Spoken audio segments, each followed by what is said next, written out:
Nous allons faire un tour rapide de l'interface de CPConnect afin de connaître le logiciel et ses principales fonctionnalités.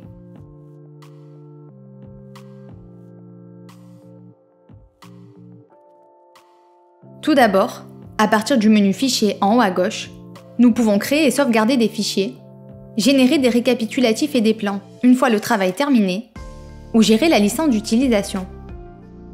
Dans la barre d'outils supérieure se trouvent différentes options pour configurer les normes et les bibliothèques des éléments du projet, ainsi que pour créer et éditer les nœuds et les assemblages, gérer la visualisation du modèle et lier l'ouvrage avec le projet de BIM Server Center. Sur le côté gauche, le logiciel affiche un récapitulatif des nœuds et leur état. Nous pouvons générer des nœuds automatiquement à partir de modèles de structure ou les saisir manuellement.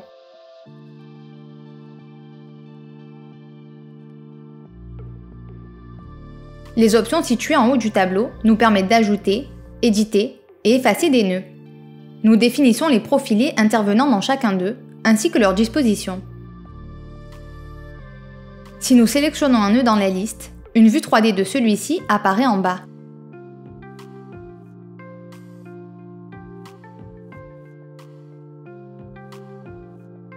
Dans la partie droite, la vue générale de la structure est affichée. Ici, nous pouvons générer, éditer et effacer des nœuds dans un environnement de travail tridimensionnel.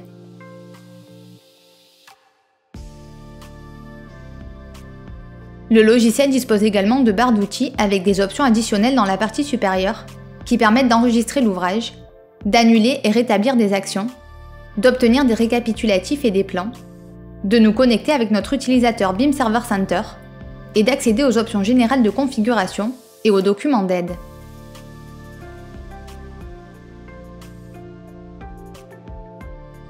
Si nous sélectionnons un nœud et cliquons sur le bouton Assemblage dans le tableau, ou utilisons le bouton Éditer dans le bloc du même nom de la barre d'outils supérieure, dans le cas d'un nœud positionné dans l'espace, nous accédons à la fenêtre de modélisation et de calcul Assemblage. Nous disposons ici de la plupart des options du logiciel.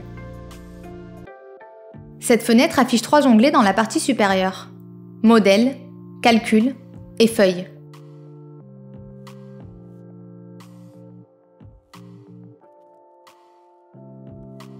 Dans le premier onglet Modèle, nous pouvons ajouter les différents éléments de l'assemblage et modifier les profilés du nœud. Pour ce faire, nous utilisons les options disponibles dans la section Opérations de la barre d'outils supérieure. Ici, nous pouvons également accéder à d'autres options d'édition et gérer la bibliothèque des assemblages pour les utiliser dans d'autres ouvrages. Sur le côté gauche se trouve une liste des opérations effectuées pour définir l'assemblage, qui peuvent être activées ou désactivées.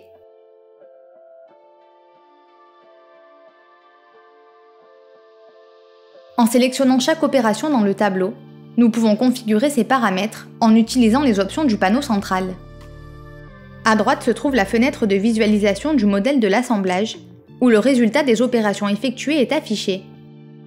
Cette fenêtre permet de déplacer le cadre, de mettre en orbite et de zoomer dans un environnement entièrement tridimensionnel.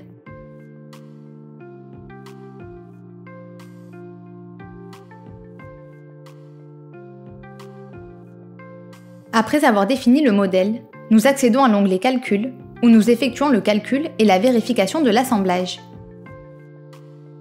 Dans la barre d'outils supérieure, nous générons ou créons les cas de charge à considérer, ainsi que les charges agissant sur chaque profilé. Ensuite, nous utilisons le bouton Calculer pour démarrer le calcul et effectuer les vérifications.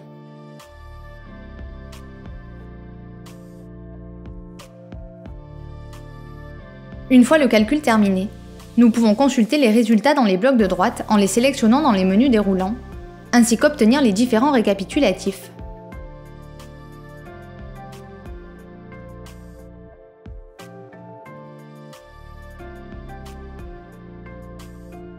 Dans la visionneuse à gauche, les éléments colorés sont affichés avec les valeurs du résultat choisi, ainsi que leur discrétisation dans certains cas. Dans la partie droite se trouve une série de tableaux montrant les taux de travail maximaux des éléments de l'assemblage et les vérifications effectuées sur ceux-ci. Après avoir modélisé et calculé un assemblage, nous pouvons accéder à l'onglet Feuilles, où nous disposons des outils pour la création des plans de détail. Ici, nous pouvons insérer des vues du modèle de l'assemblage à l'échelle souhaitée et lier dynamiquement à celui-ci.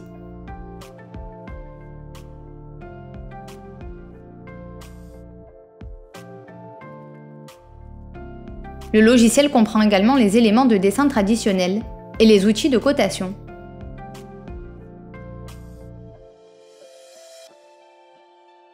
Enfin, en acceptant la fenêtre Assemblage, le logiciel affiche les informations actualisées du nœud dans l'interface générale.